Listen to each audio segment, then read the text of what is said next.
नमस्कार साथियों, स्वागत है आप सभी का आपके अपने इस यूट्यूब चैनल में। आज हम गणित का प्रैक्टिस सेट चौथा देखेंगे। चौथा प्रैक्टिस सेट है ये आपका, ठीक है। सीजी व्यापम में जितनी भी प्रतियोगी परीक्षाएं आपकी होने वाली है, जैसे आपके क्षेत्र रक्षक, परियोजना क्षेत्रपाल, सम परीक्षक, सहायक ग्रेड 3 व डाटा एंट्री ऑपरेटर, सभी परीक्षाओं के लिए वीडियो आपको महत्वपूर्ण होने वाला है, क्योंकि मैथ का टॉपिक सभी में है, ठीक ना। गणित से सभी में प्रश्न पूछे जाते हैं और जैसे प्रश्न पूछे जाते हैं उन्हीं टाइप के प्रश्नों का हम अध्ययन करेंगे और आपको सरल से सरल भाषा में समझाने की कोशिश की जाएगी।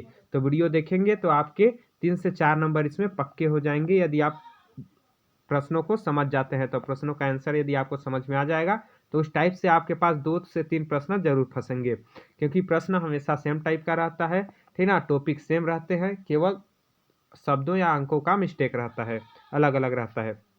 आगे देखते हैं आज का मोटिवेशनल थॉट। तो आज का मोटिवेशनल थॉट है आपका थॉट ऑफ द डे। खोकर पाने का मजा ही कुछ और है। क्या? खोकर पाने का मजा ही कुछ और है, रोकर मुस्कुराने का मजा ही कुछ और है, हार तो जिंदगी का हिस्सा है मेरे दोस्त, हारने के बाद जीतने का मजा ही कुछ और है। ठीक, तो इसी उत्साह के साथ चलिए आज का वीडियो शुरू करते हैं। तो सबसे पहला प्रश्न हमारा यहाँ है कि 7 की घात 95, ठीक ना, 95 माइनस 3 की घात 58, 58 का इकाई अंक क्या है? तो यहाँ देखिए इसमें इकाई अंक पूछा हुआ है। तो ऐसे प्रश्नों को जब तक आप ट्रिक से नहीं जानेंगे तब तक ऐसे प्रश्नों को हल नहीं कर पाएंगे। आप हल करेंगे कि आप 7 को 95 बार लिखेंगे और 3 को 58 बार लिखेंगे, यही ना हुआ आपका। 7 की घात 2, इसका मतलब क्या होता है? 7 गुणा 7 होता है 2 बार, तो क्या 95 बार 7 का गुणा करेंगे। तो इसको कैसे पहचानेंगे? देखिए ट्रिक के माध्यम से मैं यहाँ हल आपका बता दिया हूँ, ठीक ना। सबसे पहले हम 7 को देखिए, 7 का गुणा यदि 4 बार करते हैं, क्या 7 गुणा 7 गुणा 7, ठीक ना, 4 बार करते हैं तो क्या आता है आपका? इकाई अंक 1 आ जाता है, ठीक ना। 7 की घात जब 4 करते हैं तो इकाई अंक आपका 1 आ जाता है। उसी प्रकार 3 की घात 4 करते हैं तो इकाई अंक 1 आ जाता है। जैसे 3 तिहाई 9, 9 तिया 27, 27 तिया 81, क्या आता है? 4 बार करने पर 81, इसका इकाई का अंक क्या आ गया? 87। इकाई इधर दहाई बोला जाता है, फिर सैकड़ा, फिर हजार, इस प्रकार से, ठीक ना।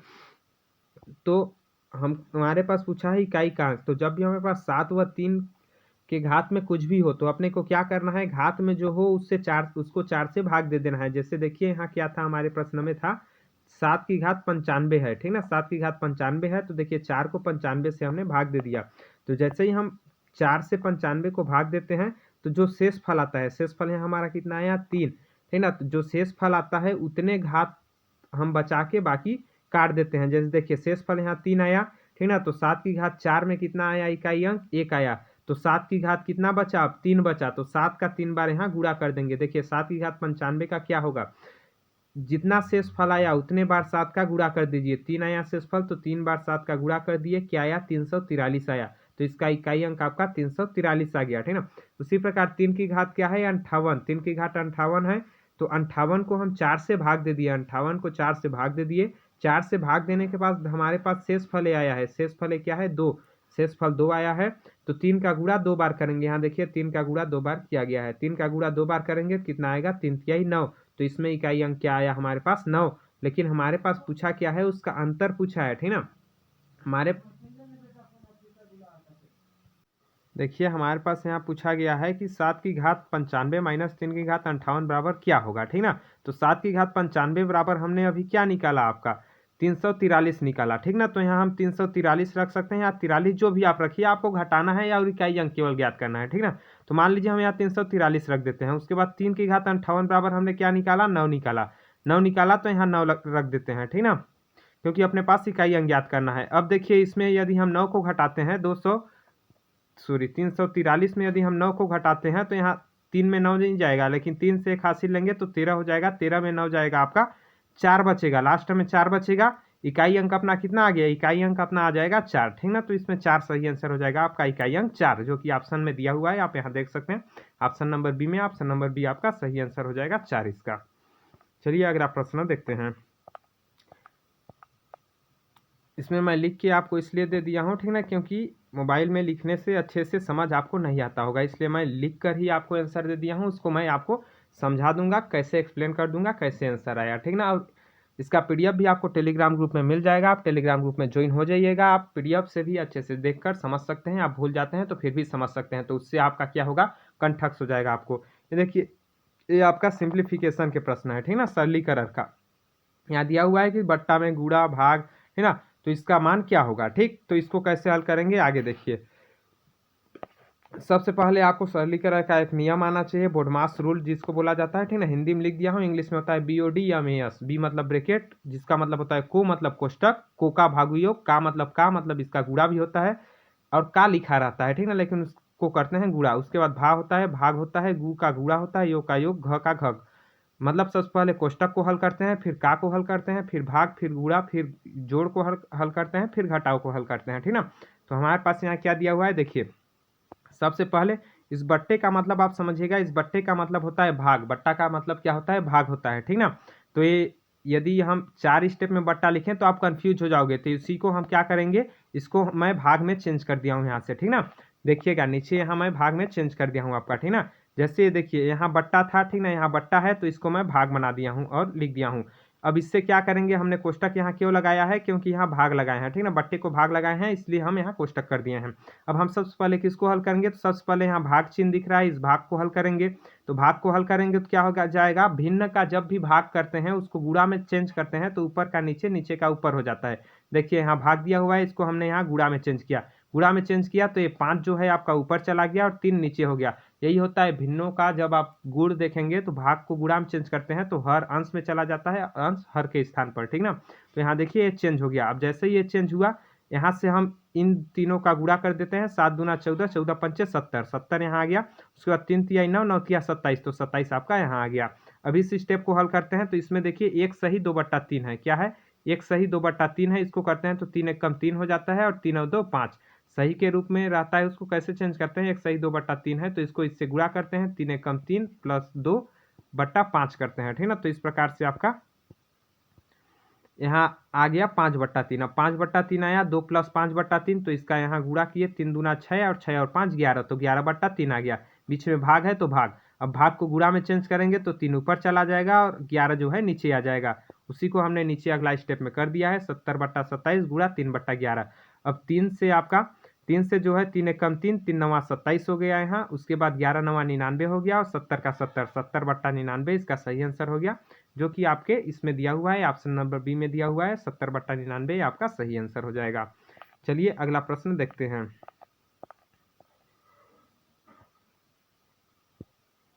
अगला प्रश्न है आपका, 3 घंटियां क्रमशः 4 8 9 घंटों के अंतर से बजती हैं, वे 12 बजे एक साथ बजती हैं, कितने बजे वे तीनों एक साथ बजेंगी, ठीक ना। 4 घंटा, 8 घंटा व 9 घंटों के अंतराल में 3 घंटियां हैं जो कि एक साथ बजती हैं, अंतर से बजती हैं, ठीक ना। वे 12 बजे एक साथ बज रही हैं, ठीक ना। तो अब वो ये कितने घंटे बाद एक साथ बजेंगे, तो जब भी आपके पास इस टाइप के प्रश्न आए तो आपको क्या करना है, मतलब कोई भी 3 4 अंक दे दिया जाए, है ना, और उसका आपके पास पूछ दे, जैसे आपके पास आ जाए कि 2 3 व 4, ठीक ना, से विभाजित होने वाली सबसे छोटी संख्या कौन है। आपके पास पूछ दे 2 3 व 4 से विभाजित होने वाली सबसे छोटी संख्या कौन है, या फिर इस टाइप से 2 3 प्रश्न दे दे, उसके बाद उसका कुछ भी उभयनिष्ठ टाइप का पूछे, कॉमन टाइप का, तो आपको क्या करना है, उनका एलसीएम निकाल लेना है। एलसीएम मतलब लघुत्तम समापवर्तक आपको निकाल लेना है। देखिए यहाँ 4 8 9 दिया हुआ है, हम 4 8 9 का लघुत्तम समापवर्तक निकाल लेते हैं। जैसे ही हम लघुत्तम समापवर्तक इस टाइप से निकालेंगे, हमारा लघुत्तम समापवर्तक आता है 72। कितना आता है, 72। इसको आप बिना निकाले भी जान सकते हैं, लेकिन बिना निकाले जानने के लिए आपको सबसे बड़ा जो दिया हो, जैसे यहाँ 9 दिया हुआ है, 9 का पहाड़ा ऐसा पढ़िए जिसमें ये दोनों के पहाड़ा में वो आ जाए, ठीक ना। ऐसा नहीं आता है तो आप डायरेक्ट ऐसे निकाल सकते हैं, आएगा 72 आपका। मतलब 72 घंटे बाद वो घंटियां जो है फिर से एक साथ बजेंगी। ये घंटा में दिया हुआ है तो इसका मतलब हुआ कि वो जो 3 घंटियां हैं, ठीक ना, जो कि 4 घंटा 8 घंटा व 9 घंटा के अंतराल में बज रही हैं, वो 72 घंटे बाद फिर से एक साथ बजेंगी, ठीक ना। 72 घंटे बाद फिर से एक साथ बजेंगी, लेकिन 24 घंटे के बाद तो दिन चेंज हो जाता होगा, है आपको पता होगा, 24 घंटे के बाद दिन चेंज हो जाता है, ठीक ना। तो 72 को हम 24 से भाग दे देते हैं। जैसे 24 से भाग देते हैं तो कितना आता है उसको देखते हैं हम, ठीक ना। तो 24 से 72 को भाग दिए तो आपका शेषफल कितना आ गया, 0। अब भाग दे के भी देख सकते हैं, 24 तिया 72 होता है तो शेषफल आपका 0 आ जाएगा। अब शेषफल 0 आ गया, मतलब पहले 12 बजे बजी थी, पहले वो घंटियां कितने बजे बजी थी, 12 बजे बजी थी, तो अभी भी घंटियां वो कितने बजे बजेंगी, 12 बजे बजे। फिर से 3 दिन बाद फिर से 3 आया, मतलब 3 दिन बाद, 24 घंटा एक दिन, दूसरा 24 घंटा दूसरा दिन, तीसरा 24 घंटा तीसरा दिन, तो 3 दिन बाद वो घंटियां फिर से एक साथ बजेंगी और वो भी 12 बजे ही बजेंगी, क्योंकि शेषफल 0 आया है। यहाँ यदि शेषफल 1 आता, क्या यदि शेषफल 1 आता तो 12 से हम 1 जोड़ देते, 12 बजे साथ में बजी थी तो 12 से 1 जोड़ देते तो आपका 1 बजे फिर साथ में बजती, ठीक ना। और 2 आता शेषफल तो 12 में 2 जोड़ देते तो 2 बजे फिर से एक साथ बजती, ठीक ना। यहाँ शेषफल 0 आया है तो 12 बजे ही एक साथ बजेंगी, और शेषफल 1 आता तो 1 बजे एक साथ बजती, 2 आता 2 बजे एक साथ बजती। तो इसमें आपका दिया है ऑप्शन में, देखिए ऑप्शन नंबर बी आपका सही आंसर हो जाएगा, 12 बजे वो फिर से एक साथ बजेंगी। अगला प्रश्न देखते हैं। अगला प्रश्न है आपका, अजय तथा विजय के प्राप्तांकों का अनुपात 3/5 है तथा विजय तथा संजय के प्राप्तांकों का अनुपात 5/6 है। तो अजय तथा संजय के प्राप्तांकों का अनुपात ज्ञात कीजिए, ठीक ना। इसमें इन दोनों का अनुपात दे दिया है, इन दोनों का अनुपात दिया है, फिर इन दोनों का अनुपात, और हमारे पास पूछा है अजय तथा संजय के प्राप्तांकों का अनुपात। तो देखिए यहाँ आपका कैसे बनाएंगे इसको। सबसे पहले हमारे पास अजय अनुपात विजय दिया हुआ है, कितना दिया हुआ है 3/5, 3/5 दिया है, बट्टे जैसे ये 3/5 दिया हुआ है, ठीक ना। इसको क्या लिख सकते हैं, इसको 3/5 ऐसे लिखते हैं, ठीक ना। अनुपात का चिन्ह डबल बिंदु होता है तो इस प्रकार से लिखते हैं। तो आपका अजय और विजय का अनुपात जो दिया हुआ है वो 3/5 दिया हुआ है, विजय और संजय का अनुपात 5/6 दिया हुआ है, ठीक ना। अब हमारे पास पूछा क्या है, अजय व संजय का अनुपात, अजय व संजय का अनुपात, इन दोनों का अनुपात पूछा हुआ है, ठीक ना। तो क्या करेंगे, देखिए विजय विजय विजय दोनों में कॉमन है, और विजय का इसमें 5 है और इसमें भी विजय का 5 है। ध्यान से देखें तो विजय का दोनों में क्या है, समान है। यदि दोनों में समान नहीं होता, जैसे इसमें यदि 4 होता विजय का और इसमें विजय का 5 होता, ठीक ना, तो हम इन दोनों को बराबर करते, क्या करते, इन दोनों को बराबर करते। लेकिन यहाँ देखिए बराबर है, हमको पहले से बराबर दिया हुआ है। देखिए आपका विजय का यहाँ भी 5 है, यहाँ भी 5 है, दोनों जगह विजय का 5 है, बराबर दिया हुआ है, तो अपने को बराबर करने की जरूरत ही नहीं है। तो अजय अनुपात विजय अनुपात संजय लिखेंगे तो क्या लिखेंगे, 3/5/6, और अजय अनुपात संजय है तो अजय का कितना है 3 है तो 3 लिख दिए, संजय कितना है 6 है तो 6 लिख दिए। अब 3/6 हो गया, 3/6 मतलब 3/6 भी लिख सकते हैं। अब आप इसको काटेंगे तो 3 1 3 हो जाएगा, 3 दूना 6 हो जाएगा, तो 1/2 हो जाएगा, मतलब 1/2 हो जाएगा। तो 1/2 इसका सही आंसर हो जाएगा, जो कि ऑप्शन नंबर ए में दिया हुआ है आपका, ऑप्शन नंबर ए सही आंसर हो जाएगा। चलिए अगला प्रश्न देखते हैं। आशा करता हूं कि ये सारे प्रश्न आपको अच्छे से समझ में आ रहे होंगे। यदि आपको प्रश्न समझ में आ रहे होंगे तो कमेंट बॉक्स में कमेंट करके जरूर बताइएगा कि आपको समझ में आ रहे हैं या नहीं, ठीक ना। समझ में नहीं आएगा फिर भी आप कमेंट बॉक्स में कमेंट करके बताइएगा, उसमें सुधार करने की कोशिश की जाएगी। और अच्छा लगता है, समझ में आ रहा है तो लाइक भी कीजिएगा और कमेंट भी कीजिएगा कि समझ में आ गया, और शेयर भी कीजिएगा ज़्यादा से ज़्यादा लोग तक, ठीक ना। ताकि जितना ज़्यादा देखेंगे उतने ज़्यादा अपने को मोटिवेशन मिलता है, और अच्छे से पढ़ाने की हम कोशिश करेंगे, समझाने की आपको, ठीक। अगला प्रश्न है, एक्स व्यक्ति किसी काम को 50 दिन में समाप्त कर सकते हैं। यदि 20 व्यक्ति कम होते तो इस कार्य को पूरा करने में 5 दिन अधिक लगते। एक्स का मान होगा, ठीक ना। एक्स व्यक्ति किसी काम को 50 दिन में पूरा कर सकते हैं। यदि 20 व्यक्ति कम होते, क्या बोल रहा है, यदि 20 व्यक्ति उसमें कम होते, एक्स व्यक्ति हैं उनमें से 20 व्यक्ति कम होते तो इस कार्य को पूरा करने में 5 दिन अधिक लग जाते हैं। 5 दिन अधिक लग जाते हैं, मतलब पहले 50 लग रहा था तो अब 5 दिन अधिक लग जाएंगे, मतलब 55 लग जाते हैं। तो एक्स का मान ज्ञात कीजिए। तो इसका देखिए एक छोटा सूत्र है जिसको आपको याद करना होगा। ये सूत्र है आपका, ठीक है। ये सूत्र है क्या है, M1D1/W1 M2D2/W2। एम का मतलब है क्या है, एम का मतलब है आपका व्यक्ति, क्या है, व्यक्ति, एम का मतलब है व्यक्ति, ठीक ना। तो सबसे पहले जो व्यक्ति कर रहे हैं वो M1 हो जाएगा, और बाद में जो व्यक्ति कर रहे हैं वो M2 हो जाएगा। और डी का मतलब क्या है, डी का मतलब है दिन, क्या है, डी का मतलब है आपका दिन, ठीक ना। तो पहले जो दिन लग रहा है वो D1 हो जाएगा, अंत में जो दिन लग रहा है वो आपका D2 हो जाएगा। और यहाँ W जो दिया हुआ है, ठीक ना, W जो दिया हुआ है, W का मतलब है कार्य, ठीक ना, W का मतलब है कार्य। तो W1 पहला कार्य, W2 दूसरा कार्य, ठीक। तो अब इसमें देखें तो इसमें देखिए क्या बताया गया है कि किसी काम को 50 दिन में कर सकते हैं एक्स व्यक्ति, तो 20 व्यक्ति कम होते तो इस कार्य पूरा करने में कितना समय लगेगा। तो कार्य क्या हो जाएगा, दोनों में एक एक कार्य है, दोनों में एक ही कार्य है, ठीक ना। उसी काम को कर रहे हैं, अलग अलग काम तो कर नहीं रहे हैं। तो यहाँ W1 W2 का कोई मतलब नहीं है, ठीक ना। यहाँ W1 W2 का कोई मतलब नहीं है, क्योंकि कार्य दोनों का समान है। अब आगे बात करते हैं, व्यक्ति की संख्या क्या दिया हुआ है, एक्स। व्यक्ति की संख्या शुरू में उसमें बताया गया है एक्स, और उसमें दिन कितना लग रहे हैं 50 दिन, दिन 50 लग रहे हैं, व्यक्ति की संख्या एक्स है। फिर आगे क्या बोल रहा है कि 20 व्यक्ति कम हो जाते हैं, क्या 20 व्यक्ति कम हो जाते हैं, तो एक्स पहले हैं तो उसमें x माइनस 20 कर देंगे तो 20 व्यक्ति कम हो जाएंगे। पहले x हैं, अब उसमें x माइनस 20 कर देंगे तो 20 व्यक्ति कम हो जाएंगे। तब दिन कितना लग रहा है, तब दिन बोल रहा है कि 5 दिन ज्यादा लग जाते हैं। तब बोला है कि दिन जो है 5 दिन ज्यादा लग जाता है, 5 दिन ज्यादा लग जाता है, कहने का मतलब है 50 में 5 जोड़ देंगे तो ज़्यादा लग जाता है, मतलब 55 दिन लगता है। कितना लगता है? 55 दिन। जब x व्यक्ति थे तो आपके 50 दिन लगे, x माइनस 20 व्यक्ति हैं तो 15 दिन लगे। तो x क्या हो जाएगा? x हो जाएगा आपका m1 और 50 हो जाएगा आपका d1। उसी प्रकार x माइनस 20 हो जाएगा आपका m2, ठीक ना, और 55 हो जाएगा d2, ठीक ना। तो इसी जगह पे इन सब का मान रख देते हैं। तो देखिए यहाँ मान रख दिया हूँ मैं, m1 के जगह x रखा गया है, d1 के जगह 50 और कार्य के जगह 1, क्योंकि एक ही कार्य है और दोनों में सेम कार्य है, तो दोनों में w1 w2 का मान 1 रखा गया है। और m2 का जो मान है वो x माइनस 20 रखा गया है, क्योंकि उसमें से 20 व्यक्ति कम हो जा रहे हैं। और d2 का मान 55 रखा गया है, क्योंकि 5 दिन अधिक लग जाते हैं। बस अब इसको हल किया गया है, तो x गुणा 50 50x आपका हो जाएगा, और 55 का दोनों से गुणा करेंगे तो 55x माइनस 1100 हो जाता है, ठीक ना। 55 दूना 110 तो 1100।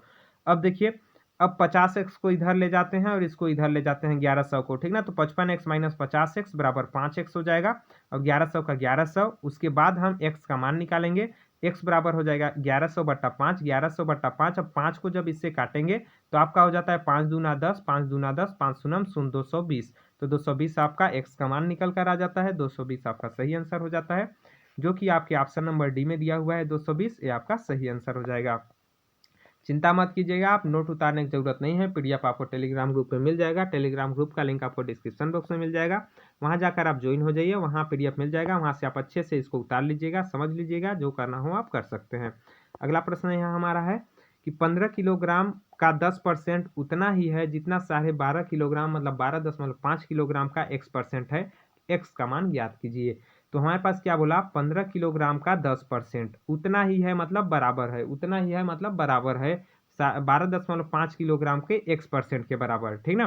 तो x का मान ज्ञात कीजिए। तो इसको समझिए यहाँ कैसे किया करेंगे, ठीक ना। यहाँ देखिए क्या बोला है, बोला गया है 15 किलोग्राम का 10%, 15 किलोग्राम का 10% बराबर यहाँ क्या हो जाएगा? 12 किलो 12.5 मतलब 12.5 किलोग्राम का x%, ठीक ना। यही बोला है, उतना ही है मतलब बराबर है, ठीक ना, बराबर है। अब देखिए 15 किलोग्राम के लिए 15, और का के जगह क्या लिखते हैं? गुणा। का जब भी हो आपको क्या लिखना है? का के जगह गुणा, तो यहाँ गुणा कर दिए। अब 10%, 10% का मतलब होता है 10/100, 20% का मतलब होता है 20/100। किसी के साथ भी परसेंट लगा हुआ है, ठीक ना, किसी के साथ भी परसेंट लगा हुआ है, उसको यदि हम भिन्न के रूप में चेंज करते हैं, मतलब उसको पूर्णांक के रूप में चेंज करते हैं, इंटीजर के रूप में चेंज करते हैं, तो उसमें बट्टे में 100 लगाते हैं। तो देखिए 10% का मतलब हो गया 10/100, तो 15 किलोग्राम का 10% मतलब 15 गुणा 10/100। उसी प्रकार 12.5 किलोग्राम के लिए 12.5, का के लिए गुणा लग गया, और x% के लिए x/100। ठीक, अब यहाँ से हम x का मान आसानी से निकाल सकते हैं। अब देखिए यहाँ 15 गुणा 10 हो गया बट्टा में 100, जो कि यहाँ 12.5 गुणा x हो गया। यहाँ इन दोनों से 100 आपके कैंसिल हो जाएंगे, नीचे नीचे 100 दिया हुआ है तो 100 आपके कैंसिल हो जाएंगे। और x का मान अपने को निकालना है, तो x का मान निकालना है तो इसको इधर पक्षांतर कर देंगे, 12.5 को पक्षांतर करेंगे तो x के साथ गुणा में है तो ये नीचे चला जाएगा भाग में। तो यहाँ देखिए अगला स्टेप क्या होगा आपका, अगला स्टेप में 12.5 भाग में चला जाएगा, उसके बाद इसको काट देंगे। उसके बाद देखिए आपको दशमलव के नहीं आते होंगे, मान लिया मैं कि आपको दशमलव के गुणा भाग नहीं आते हैं, ठीक ना, तो दशमलव आप हटा दीजिए, और आते हैं तो अच्छी बात है, आप आसानी से हल कर सकते हैं। लेकिन दशमलव के गुणा भाग यदि आपको नहीं आते हैं तो दशमलव आप हटाने का भी उपाय है। क्या उपाय है? देखिए दशमलव के बाद जितना अंक, क्या दशमलव के बाद जितना अंक, यहाँ देखिए दशमलव के बाद जितना अंक उतना ऊपर जीरो, दशमलव के बाद जितना अंक उतना ऊपर जीरो लगा दीजिए। जैसे यहाँ देखिए दशमलव के बाद एक अंक है, 5 है, एक अंक है, ठीक ना, तो वहाँ दशमलव हटाइए और पूरा 125 लिख दीजिए, और एक के साथ एक जीरो लगा दीजिए। एक अंक है तो एक जीरो लगा दीजिए। यदि यहाँ 2 अंक होता, जैसे 12.52 होता, ठीक ना, 12.52 होता, तो यहाँ क्या करते, एक के बाद डबल जीरो लगाते, यहाँ दशमलव हटाते तो यहाँ डबल जीरो लगाते, एक के बाद एक अंक है तो एक जीरो ऊपर लगा के गुणा कर दिए, यहाँ से अपना दशमलव हट गया। अब दशमलव हट गया, अब आप आसानी से कर सकते हैं, इसको काट सकते हैं। कैसे काटेंगे? देखिए 5 दूना 10 हो जाएगा यहाँ, और आपका 25 पच्चे 125 हो जाएगा। उसी प्रकार यहाँ 5 पच्चे 25 हो जाएगा, और 5 दूना 10 हो जाएगा, और 5 एकम 5 हो जाएगा, 5 तिया 15 हो जाएगा। कितना बचा? 3 गुणा 2 गुणा 2, कितना बचा? 3 बचा, गुणा 2 गुणा 2 बचा, तो 3 दूना 6 दूना 12। तो यहाँ x का मान कितना आ जाएगा? 12। इसको आप समझ लीजिएगा अच्छे से, बाकी जैसे आप काटने जानते हैं इसको काट सकते हैं, x का मान आपका 12 आ जाएगा, ठीक ना। कैसे भी काटिए आपका आंसर वही आएगा यदि आप सही करेंगे तो। अगला प्रश्न दिया हुआ है, किसी धन का मिश्र धन, ठीक ना, मिश्र धन 9/2% की दर से कितने समय में धन का 16/9 गुना हो जाएगा। ठीक ना। ये आपके प्रश्न हो गए साधारण ब्याज चक्रवृद्धि ब्याज से, ठीक ना। तो किसी धन का मिश्र धन 9/2% 9/2% की दर से कितने समय में धन का 16/9 गुना हो जाएगा, ठीक ना। अब यहाँ दिया हुआ है, देखिए इसको कैसे हल करेंगे। हम मान लेते हैं कि मूलधन P है, हम मान लेते हैं कि मूलधन क्या है, P है, ठीक ना। मूलधन P है। यहाँ देखिए आपका बताया हुआ है प्रश्न में, यहाँ देखिए सबसे पहले हमको यहाँ क्या ज्ञात करना है, समय ज्ञात करना है। इसके लिए आपको क्या होने चाहिए, सूत्र आने चाहिए, ठीक ना। सूत्र के हिसाब से कैसे हल करेंगे, यहाँ देखिए आपका, ठीक ना। समय अपने को ज्ञात करना है और यहाँ 16/9 गुना हो जाता है मिश्र धन दिया हुआ है, ठीक ना। तो यहाँ देखिए हम कैसे हल करेंगे, इसको समझिए। सबसे पहले आप एक सूत्र जान लीजिए। साधारण ब्याज का जो सूत्र होता है वो होता है साधारण ब्याज बराबर P गुणा R गुणा T बटा 100। P का मतलब होता है मूलधन, R का मतलब होता है दर और T का मतलब होता है समय, ठीक ना।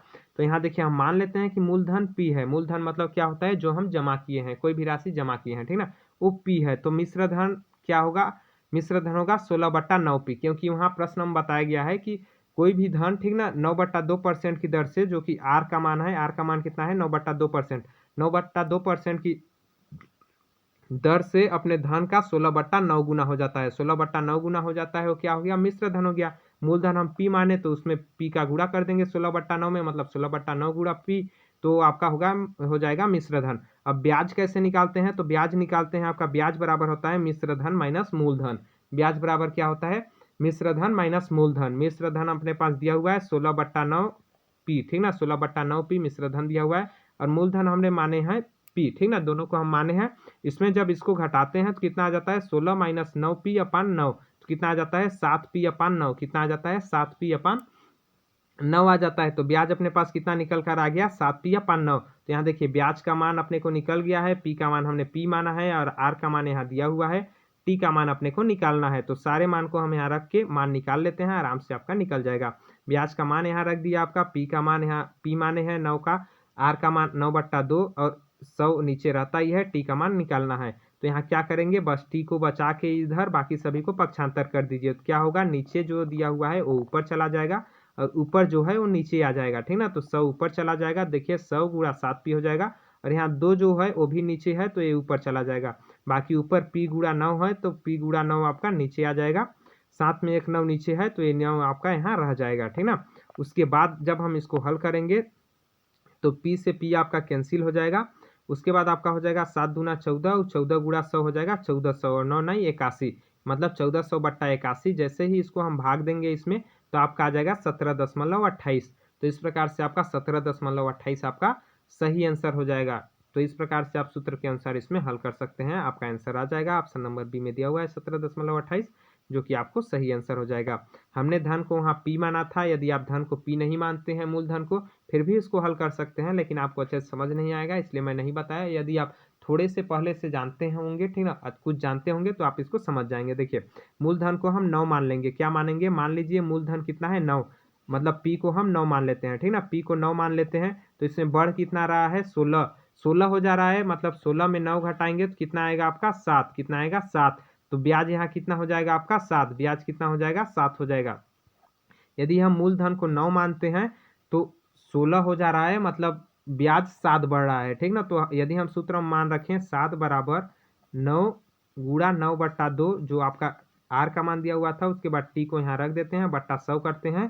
तो इस प्रकार से यदि हम हल करते हैं तो और जल्दी हल हो जाएगा और आसानी से आंसर आ जाएगा, अपने को P मानना नहीं पड़ेगा। लेकिन आपको अच्छे से समझ में नहीं आएगा, यदि आप अभी नए हैं, जीरो लेवल से हैं, तो ये अच्छे से समझ नहीं आएगा, इसलिए उसको मैंने आपको बताया था। बाकी ऐसे आप हल करेंगे फिर भी T का मान वही आएगा जो अभी उस माध्यम से निकाले हैं, वही 17.28 आपका सही आंसर हो जाएगा। तो ऐसे भी आप हल कर सकते हैं। अगला प्रश्न देखते हैं।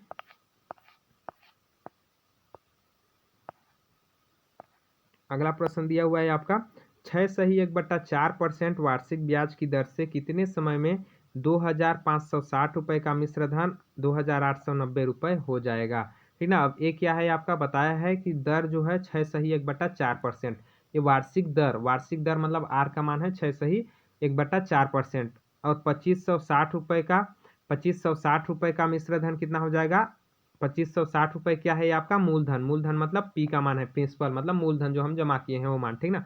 और मिश्र धन कितना है 2890। सबसे पहले हमारे पास क्या पूछा है कि कितने समय में, मतलब समय पूछा है, मतलब टी का मान पूछा हुआ है, ठीक ना। तो आगे देखते हैं, देखिए इसको मैं ट्रिक के माध्यम से आपको बताता हूँ, बिना सूत्र लगाए इसको हल कैसे करेंगे, ठीक ना। तो मूलधन अपने पास दिया हुआ है 2560, मिश्र धन दिया हुआ है 2890। ब्याज निकालने के लिए क्या करते हैं, मिश्र धन माइनस मूलधन निकाल लेते हैं। ब्याज 2890 माइनस 2560 करके 3330 रुपये निकल जाता है। 330 रुपये आपका हो जाएगा ब्याज, ठीक ना। अब आपका दर यहाँ कितना दिया हुआ है, दर दिया हुआ है 6 सही 1/4%। सही को चेंज करेंगे तो क्या हो जाएगा 6 गुणा 4। इसको कैसे करेंगे 6 गुणा 4 प्लस 1/4, ऐसे ही सही को चेंज करते हैं, ठीक ना। मतलब इसका इससे मल्टीप्लाई हो जाएगा, 6 6 24 1 25, 25/4%। क्या हो जाएगा 25/4%। और 25/4% ये आपका प्रतिशत के रूप में है, परसेंट के रूप में है। इसको हम पूर्णांक के रूप में चेंज कर लेते हैं। पूर्णांक के रूप में चेंज करने के लिए क्या करेंगे, मैं अभी पहले ही आपको परसेंट में बताया था कि जब भी प्रतिशत को हम पूर्णांक के रूप में चेंज करते हैं बट्टे में 100 करते हैं, मतलब 100 का भाग देते हैं। तो 25/4% को चेंज करने के लिए 25/4 गुणा 100 करेंगे, कितना आ जाएगा 25 से कम 25, 25 चक्को 100 हो जाएगा। और 4 गुणा 4 16, 1/16 हो जाएगा। यदि हम इसको भिन्न के रूप में चेंज करें या पूर्णांक के रूप में चेंज करें तो, ठीक ना, 1/16 हो जाएगा। अब देखिए अपने को ब्याज पता है, समय केवल ज्ञात करना है, तो हम इसमें आसानी से समय ज्ञात कर सकते हैं। जैसे देखिए कैसे ज्ञात करेंगे, ठीक ना। 2560 रुपये है, ठीक ना। इसका 1/16 एक साल का ब्याज हो जाएगा, दूसरे साल का भी 1/16 हो जाएगा। तो हम देखेंगे कि कितने साल में 330 के आसपास या फिर 330 आ रहा है, ठीक ना। तो देखिए 2560 का 1/16 पहले साल का ब्याज होगा, क्योंकि ब्याज तो यही, दर यही है ना, 1/16 आपका दर यही है। आर का मान जो परसेंट में दिया था उसको हमने कन्वर्ट कर दिया है पूर्णांक में, तो यही है। तो 2560/16 करते हैं, मतलब 1/16 से भाग देते हैं तो 160 आता है। तो पहले वर्ष का ब्याज कितना हो जाएगा 160 हो जाएगा। फिर दूसरे वर्ष का ब्याज कितना हो जाएगा 160 हो जाएगा। दोनों वर्ष का ब्याज कितना हो जाएगा 320 हो जाएगा। और ये जो ब्याज है आपका क्या है, साधारण ब्याज हम जोड़ रहे हैं। क्या जोड़ रहे हैं, साधारण ब्याज जोड़ रहे हैं। तो साधारण ब्याज कितना आ रहा है 320 आ रहा है। और अपने पास ब्याज कितना दिया हुआ है 330 रुपये दिया हुआ है। तो ब्याज दो प्रकार के होते हैं, एक साधारण ब्याज, एक चक्रवृद्धि ब्याज। चक्रवृद्धि ब्याज का मतलब आपका होता है,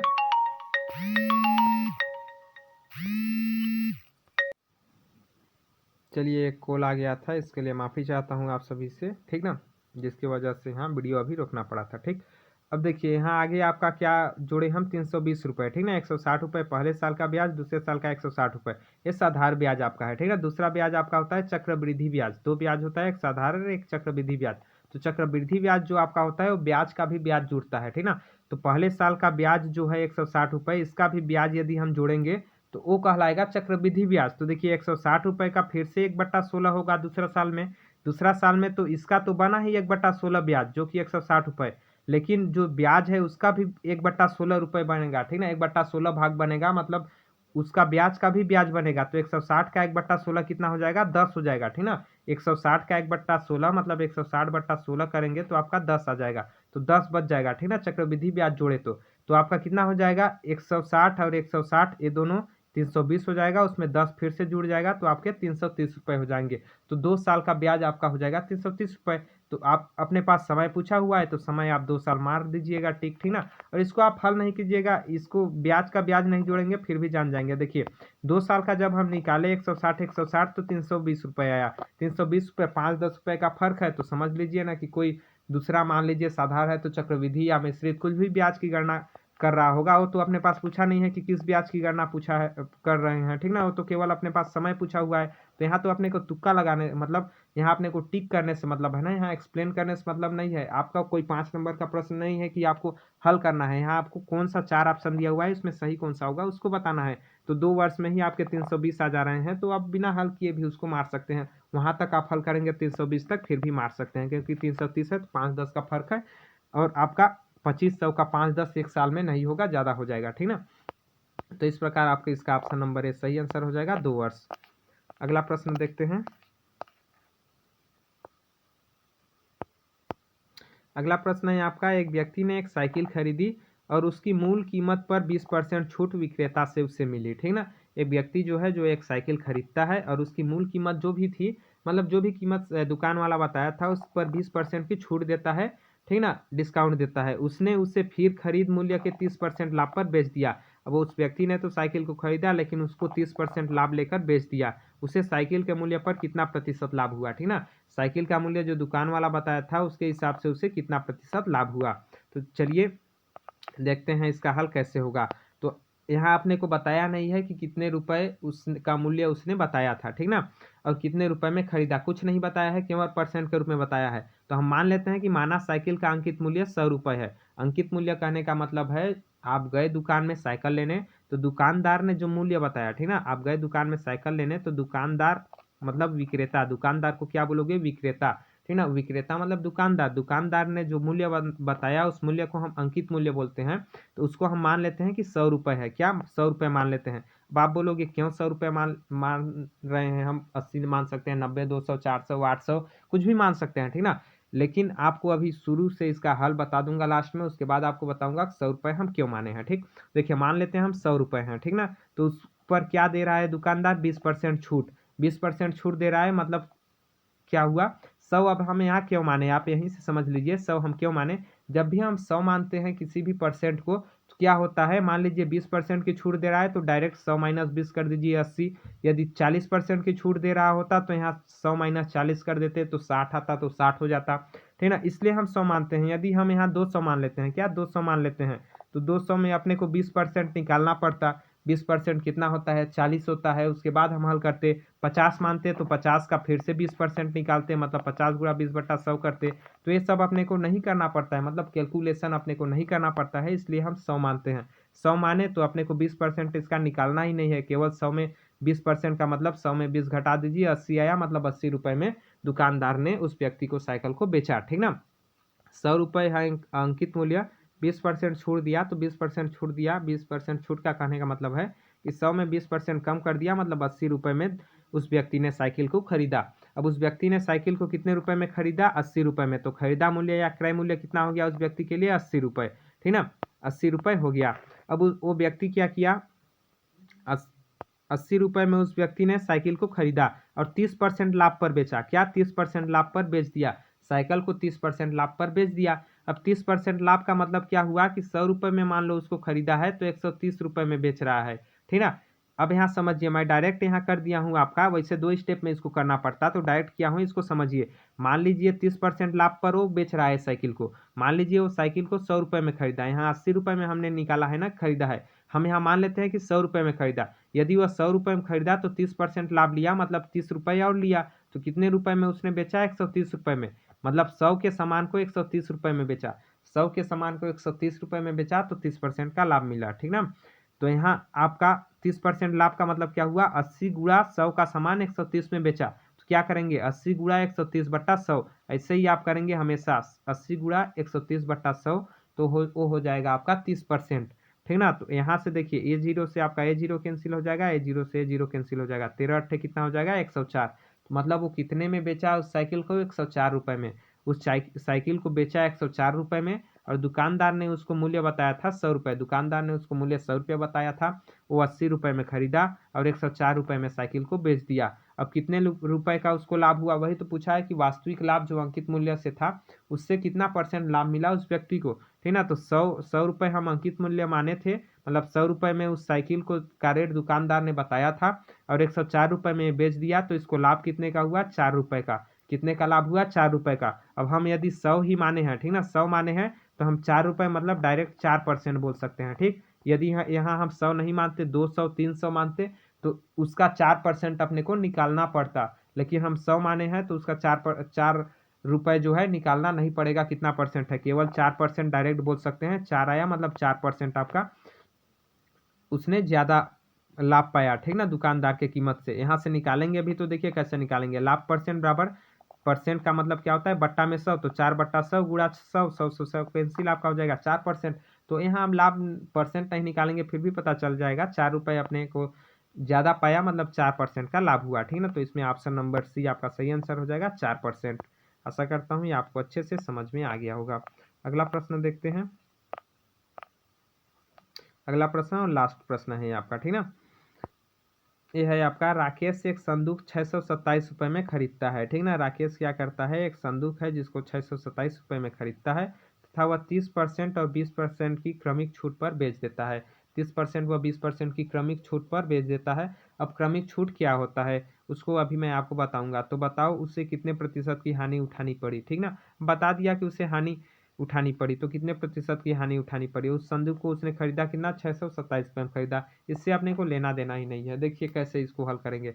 डायरेक्ट इसका एक सूत्र होता है, क्रमिक छूट या क्रमिक बट्टा का एक सूत्र होता है जिसमें दो दिए होते हैं। जैसे यहाँ 30% और 20% केवल दो दिए हुए हैं, तो दो दिए हों तो उस समय आपका सूत्र होता है। उसी सूत्र को चलिए मैं आपको दिखा देता हूँ।